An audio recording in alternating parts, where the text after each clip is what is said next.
ago, and I'm really proud that these glorious young men have come alive again and will be remembered by another generation. And I hope she would have been proud of them, and I don't know what you feel about that, Shirley. Well, I think that and what to me was the marvellous thing about this film was that it not only took the personal stories of the four young men and their relationship to my mother and to one another, because there are lovely things about the film is that it makes a great deal of the friendship. I don't think friendship is often well presented in film, and I think in this case the friendship is at the very centre of the film, and it's an unusual friendship because it's a friendship between one woman and three men, and then her brother, which generally speaking in the Edwardian age would have been a very rare thing. I think what the film would be awful, sometimes even an obscene experience.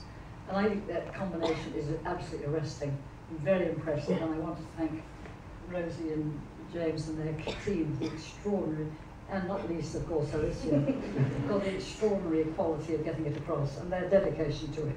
Yeah. Alicia, I'd love to ask you in terms of research that you did for this role, and I've heard you say that the letters and diaries were incredibly important to you. Yes, because they were just a direct insight of, of Vera Britton's life during those years. Because of course, I read the book 3 years ago. I read it again before we started to shoot, but it was still a book written by a woman looking back on her experiences. And then, of course, it's difficult to read diary notes and letters at first because it's such a personal thing. You almost feel like it's not for you. You shouldn't. It's not for your eye. But then, of course, as an actress, it's the most beautiful gift to be able to kind of actually get to know this person's personal thoughts. So it was truly, I think, the greatest help for me in my preparation for this time.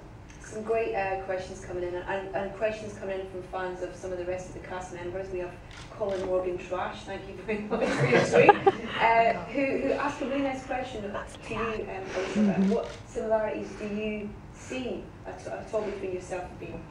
I think Vera and I are probably quite different in people, person, but I think in general what the entire book is about is the thing of young people, as me, young girl, picking this book up, falling in love with it because it was a female young voice that felt like it could have been a modern girl sitting next to me at a cafe in London, and then to realize that she was living in a time, Edwardian time, where she couldn't even go outside without a chaperone, to understand, even though I knew all of those things, it was things that you've read in school, you've seen films, you've read books, still was a female perspective that I hadn't been across before, and I really, I really felt connected with her as a young woman.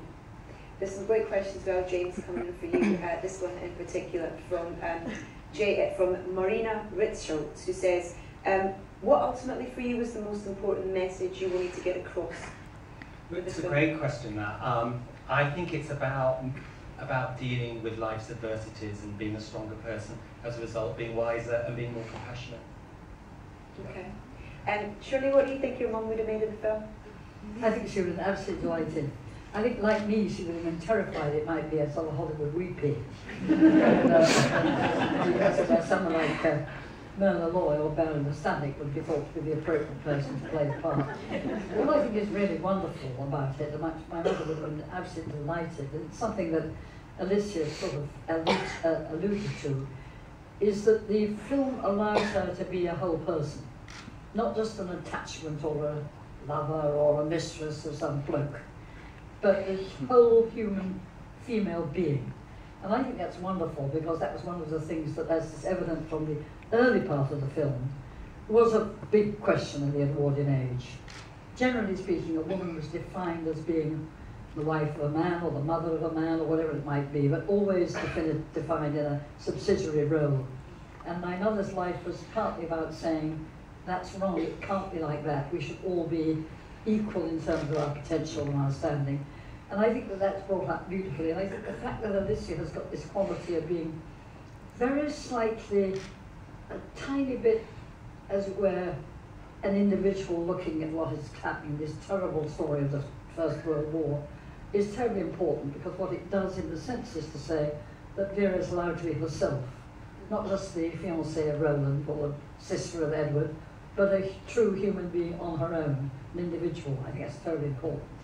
Okay, we're going to get a question from the audience here, so if you have a question, please put your hand up and we'll do that thing of we'll leave it to the end as the last question. There's a is it a gentleman? I'm sorry. I hope you're a gentleman. No, you're a lady. I can't see, and I've got my glasses on. I do apologise.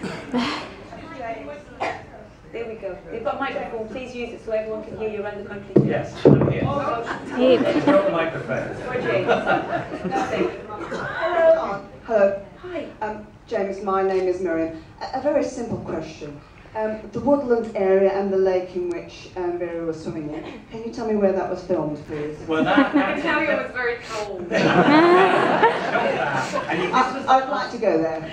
Well, it's not that easy to get to, and there'll be huge numbers of people going there if I tell you exactly where it is. But but it was in the Derbyshire Dales, my favourite part of the country, and I really was problematic about choosing this. I mean, this is when a director goes a bit AWOL, because I would not compromise wherever you found this lake, and it was up a dirt track, you had to take machinery up there, it was March, she had to get in the water, we had 6 divers in there, because for each actor you have to have 2 divers on set, and everything, so they're all in there getting in the way, and the whole thing was slightly mad.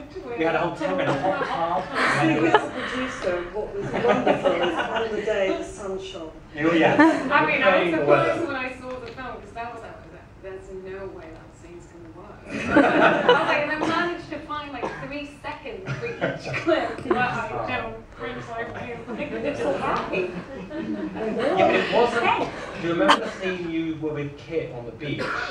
And we were shooting this in Scarborough on the coastline there, and there's huge amounts of erosion up there, and there were bits of the cliff cascading into the beach as we were doing this scene. And it was turning into high tide. And the tide was going in. So we had less than by the end of the scene, I think we walked away 10 minutes later, we looked back. It's all gone. The beach was gone. Yeah, that was tough. What I found really interesting in the little film that we saw before the film was shown was you talking about how the different acts, about how you approached the cinematography and that idea of looking and then being within it. And especially when you're trying to capture war and trying to capture how that reaction, that reality of it as well, which I think you've done incredibly brilliantly. Was that a hard thing to achieve? Yeah. How did you go about that? It is hard. You don't know how much an audience can bear. You know, that's why I'm judging that. But I come from documentaries, and that helps, that authenticity. I mean, we had quite a lot of the people in that German ward, you know, the wounded, were like amputees from Iraq or Afghanistan, because it felt really important that we had people who, it was important for us, I don't know if it helped you, Alicia, to find people who witnessed that themselves. I mean, the stories that I was told over those 2 weeks, and it's rare to kind of have one group of people, one group of extras that all, you know, continue to work with you for so many days, and we had them there. I think we became quite good friends. Yeah, many of them. Yeah, they loved it. I mean, they really enjoyed the message of that war, you know, has its fatalities, has its downside, and that is terrible naming. There was another bit in it which I think was very important, which for people of this generation, not my generation, but this generation to recognise. And that is, if you looked at the scenes of the First World War, and I congratulate James, I think he, as a documentary producer, he had a great authenticity which wouldn't have been there with a standard classic film producer. And that was the awful primitiveness of medicine and nursing in those years. The fact you had no antibiotics, the fact you had no blood transfusion, the fact you had no proper anaesthetics. The best you could usually do is make somebody stone drunk. To get that across shows that the First World War was so uniquely awful. And I think that's one of the things that come out of the film in the most brilliant way. It's savage and it's primitive and it's harsh, but it's the truth. And that is important for people to realise that it's not just a piece of romantic fiction from history, it's something which is actually real. It is my time to this question that's coming for you, James, from Leanne Yao, who says, which scene are you proud of in terms of cinematography? I think the most technically difficult one, actually, which was the big crane shot she should reveal all the stretchers, and you know, because it was really hard. There were only about 50 extras on that day, so you have to move them around. It's quite time consuming, and actually, if you look carefully actually on that shot, you'd have to stop the film and watch. There's a moment where Alicia, Vera, bumps into a nurse, and she's coming out the hut, and she's crossing the yard, and out of this nurse's tray falls an iPhone. So it's like, okay, 21st century means, so if you really slow it down, you see it going in the mud. Don't be without iPhones. Location for you that really stands out in terms of you enjoyed. This is a question that came in from Stuart, V. Stuart. Do you know what? The Long White Road is such a central part of the story and the poems that Roland writes for Vera, and it's the place of their joy together when they're young, and it's the sort of touchstone of her memories of Roland. And we found that in the Yorkshire Moors. We called it Tarkovsky Boulevard because it looked like a shot. This white road looked like an image from a Tarkovsky film. And we hope that captures a sense of the memory of Roland and of the young men as they go, and that's a very special location. Alicia, we've got one here for you that says, it's from, I love these names on Twitter, CPAV87. How familiar were you with Vera's story and her? Here in the UK, I've heard that a lot of people read about Vera already in school, and because I didn't grow up here, because I'm Swedish, I hadn't heard about Vera. So it was 3 years ago.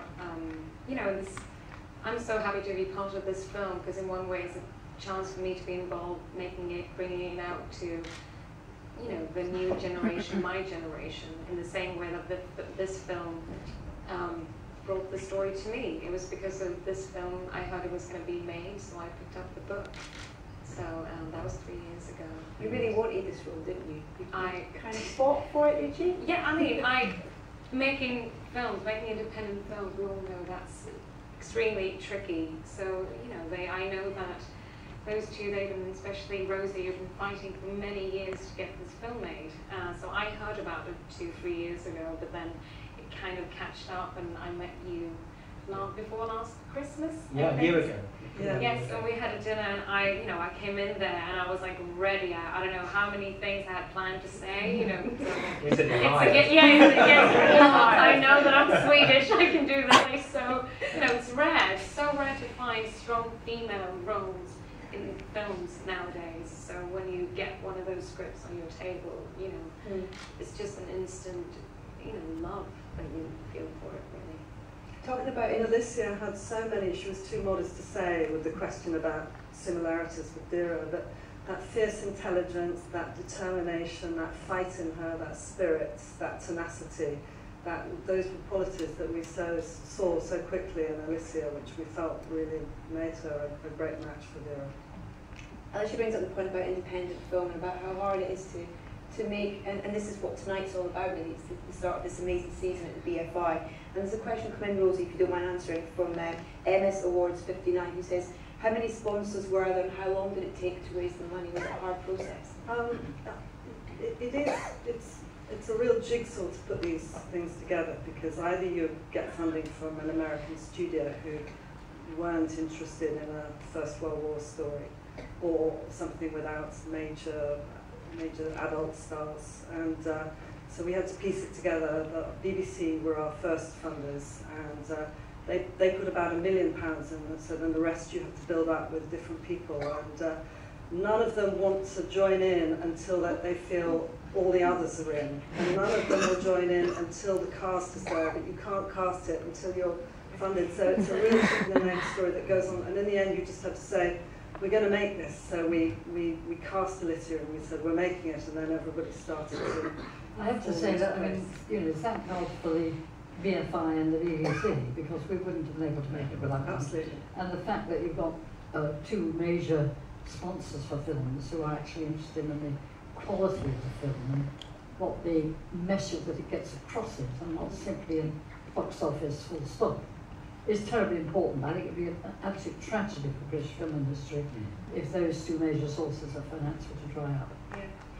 Do you mind?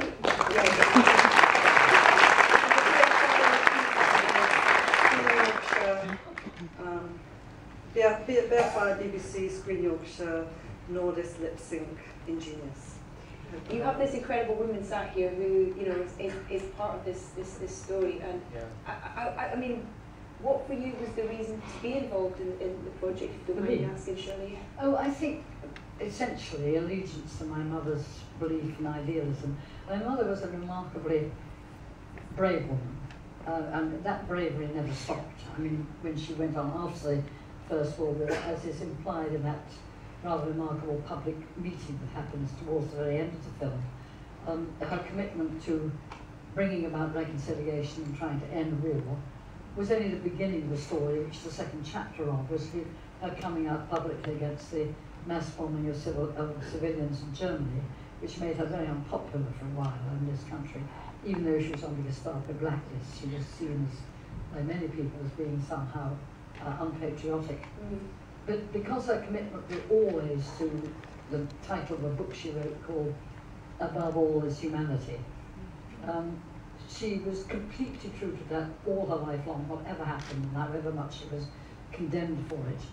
And I think that the most people to me who are the most inspiring figures in broad sense in politics and in history are exactly those kind of people who stand up against what may be the conventions at the time because of what they believe in. So when I suddenly saw a film as authentic as this one, and I had my doubts, but I was persuaded that it was a completely authentic film. I was delighted because what it got across was not some whingy kind of popular Hello magazine view of my mother. It was a view of my mother as what she was, a missionary for reconciliation and for ending war as a normal way to deal with politics. Brilliant. We'll get another question from our audience view as well, and keep your questions coming in on Twitter using the hashtag Testament of Youth Live, and we're trending as well, everyone, which is great. Where are we going to go? The gentleman in the front row here, why not? So can we get a microphone down to this gentleman here, please?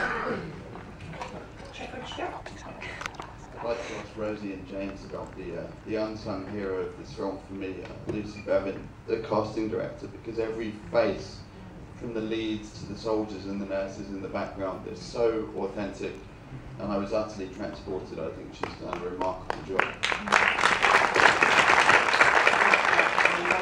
I agree. I mean, casting with a director, it can be problematic. You know, you can have different perspectives on the same character, but I have to be honest and say that Lucy Bevan, who cast this film, she's a tremendously successful casting agent, and us, you know, we had synchronicity really on those parts. And one of the great joys for me was that it's really weird because every morning you wake up, there's this really young cast with all this potential ahead of them but it's about a film about young people whose potential was cut off in their prime. So every morning you were reminded really of what the film was really about. There was a morning where we lost Colin Morgan. I mean, he got in a cab, we got in a driver's, and he just didn't turn up. It went the wrong way. Just the fact that we started the first 3 weeks, well, we had to shoot off Kit, because he had to Yeah, go he off and do lost another Kit film. 3 weeks. So I intensely did all my scenes with Kit for 3 weeks, and then he was just Gone. really So it was, you know, and Lucy was talking about how important it was to cast, you know, young, really young, to get that feeling. kind of on that point as well, in terms of the not the unsung heroes, but music as well. And I know you're a big music fan. And Hannah says, what inspired the soundtrack? Oh, good question, because I really love music, and the guy who wrote this was Max Richter. It's a big following. But what I didn't want, like Shirley didn't want a Hollywood film, I didn't want a Hollywood soundtrack, because I felt this was a film from Vera's internal state outwards, and the music had to mirror and reflect that somehow. So the music, I didn't want it to lead you into thinking things before this year. I had a chance to perform that on camera. It has to dance with the performance and be within it, within the fabric of it, and that's what Max Richter offered. And I listened to Yes. music while we were filming. You love Max Richter music, don't you? Well, I was the one who gave me the...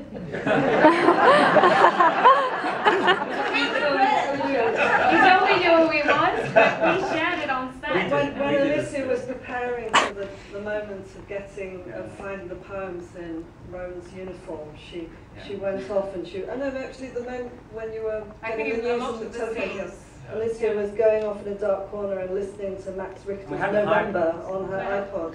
Yeah. Wow. Do you often do like playlists for from every new film that I make. Yeah, so you know, it's a lot of memories, a lot of music that I listen to. Any punk? Yeah, I've had. I think when I did A Royal Affair, weirdly enough, I had a lot of techno. Oh. So it's weird. Yeah.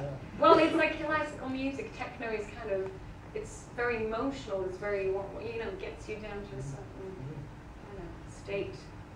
What point do you start thinking about music as a director? At what point does it come into the kind of equation in the creative process? You know, never before we get to the edit, to be honest. I mean, some directors obviously do start much earlier, but I don't think I have a feel for a film until one starts putting it together and you start to. But you definitely want to hire, if you can, just as the editing begins, so they're with you on that journey. It's important that they can be, if they can join you for that. Shirley, there's a great question coming here. I'm just trying to find it from Samira, who says, do you have any thoughts on how Winifred Holtby might have viewed this film? That's a good question.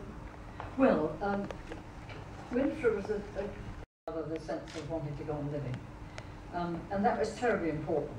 She herself had for a long, long time been in a hopeless love with a young Yorkshireman who actually was one of the biggest victims of the First World War, in the sense, although he didn't die, he wasn't killed, he never felt it possible to settle down. He travelled the world for the rest of his life. And I remember at the very end of at the end of the film, where you get this sort of no reference to him. I remember my mother and I, rather surprisingly, went to the Victoria Cinema years ago to a film, and in about 1947, I think it would have been, I was a child, my mother took me, and we suddenly realized, my mother suddenly realized the man who was dressed up in a crimson uniform was film commissioners were in those days, people who were kind of maitre d'hotel for cinemas, was none other than Harry, the person that my beloved auntie Winifred had been in love with all her life. And my mother said to him, so this is where you now are, Harry. This was 1947. And he travelled the world. He'd been to the Yukon, he'd been to the Siberia, all over the place pursuing adventure, never able to settle down, never able to put roots down, always moving on to the next adventure. And one realised that one of the reasons for that was because of the effects of the First World War on him, his complete inability to ever settle back into society. And there's did your mother keep in touch with him after that? Oh, I think a bit, but then he did his usual thing of disappearing again. But he did actually propose to Auntie Winifred on her deathbed. And I think perhaps because it was her deathbed, and he therefore once again didn't have to have a sex that was a lifelong. Yeah. Wow. Alicia, a question for you, which says, was there a specific time or scene or moment in the making of the film that you felt specifically truly connected to the story and to viewer?